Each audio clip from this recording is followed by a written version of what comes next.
York beat and the monster mash from Eyck. Right on top. My name is Eyck. I am a senior at Iona College, and I'm getting my degree in psychology. Where are you from? I am from the Netherlands. Basically, the moment I was born into a basketball family. I have a father who played professionally for multiple years in multiple countries. I have a grandfather who played in the Olympics for his country.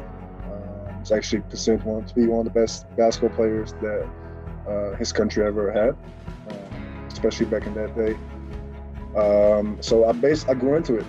I started playing basketball when I was officially 4, and I quit for a year. I went back when I was 6, and basically been playing ever since.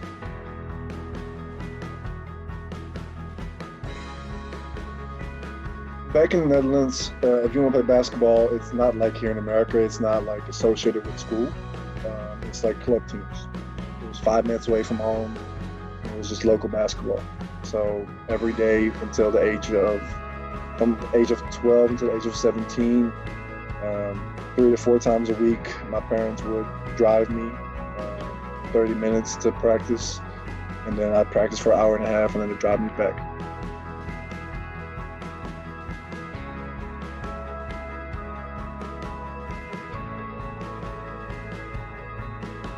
The Netherlands school system is built up in 4 levels. You have the highest level, and you have 4 different levels. I was on the second highest level in school. So I would say it was harder back then because I would have school for about 8 hours a day because it was high school. Then I would have to go home right away. When you get home, you get to eat real quick and then go to practice. Stay there for about 2.5, 3 hours. You come back at 9, got some time to do your homework, and then go to sleep because you got school again at 8 a.m. I've been mixing basketball and school my entire life, and my parents really put an emphasis on wherever you go, make sure you get that degree. I think the biggest problem I had in my first 3 years was the language. English was not my first or second or third language. And my first language is Dutch. And then I speak a little bit of Suriname, which is the country where my dad's from. And then at school, you get taught German, French, and English. I mean, I've been speaking. You watch video games. You watch TV. So you kind of get introduced to the English language enough so that you know what you're talking about. It's just that in those situations, you have like time to process it. If you're in a test or you're doing homework, like it's harder to process that. As heartless as it sounds, I'm kind of used to saying goodbye. I've lived in 5 places in 6 years. So I've kind of got used to going to a spot and then making friends and then saying goodbye to those friends and whenever you see them again. I go back home, it's different. The people come back home because I go home every summer and I try to meet up with as much people as I can. In Combine, you're with a group of 30 guys every day for 6 months, like 24/7. You live with each other, you practice with each other, like everything you do together. And of those 30 guys, it's now 4 years later, and I've seen 4 of them. So it was tough in the beginning, especially because I was more of an open person than I was now. You're never in one spot more than 1 or 2 years. Not this is different because I get actually eligibility. I'm going to stay for 1 more year, so I'll be 3 years at Iona. It's hard. It's hard to go into a place and then making friends and making memories and at the end of the year, you give each other a hand, you give each other a hug, you say, whenever we meet again in life, we'll meet. Stay in contact, you stay in touch. I still have group chats with every year that I went to. So that's how you kind of stay in touch, through Snap and through text. But it's not the same anymore. I mean, my whole life is surrounded by basketball.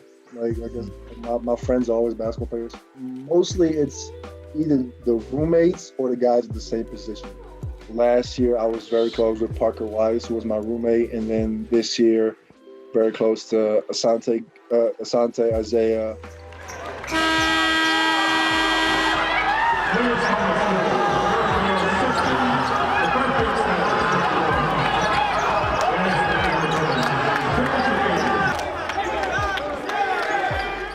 So when I heard the rumors that Coach Tino was going to be the coach, I was like, there's no way.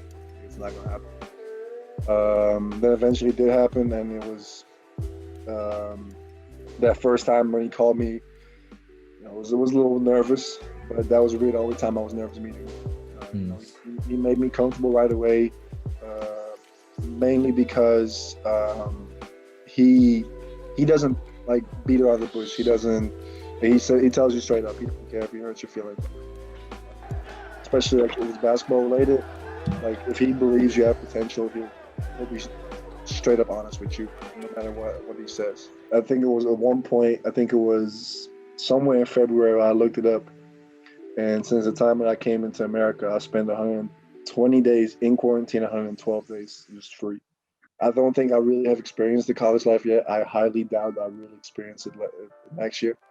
I came to America to put myself in a situation where after college I would have a degree and I would be in a situation where I can make enough money to mostly pay my parents back. And then once that's happened, then we'll figure out what's next and what I will do with the money and where I will live and where I will play. My biggest goal is to help my family out and to take care of my family, just to pay them back for everything that they've done for me. It's basketball, man. It's basketball in school. That's why I came to America for.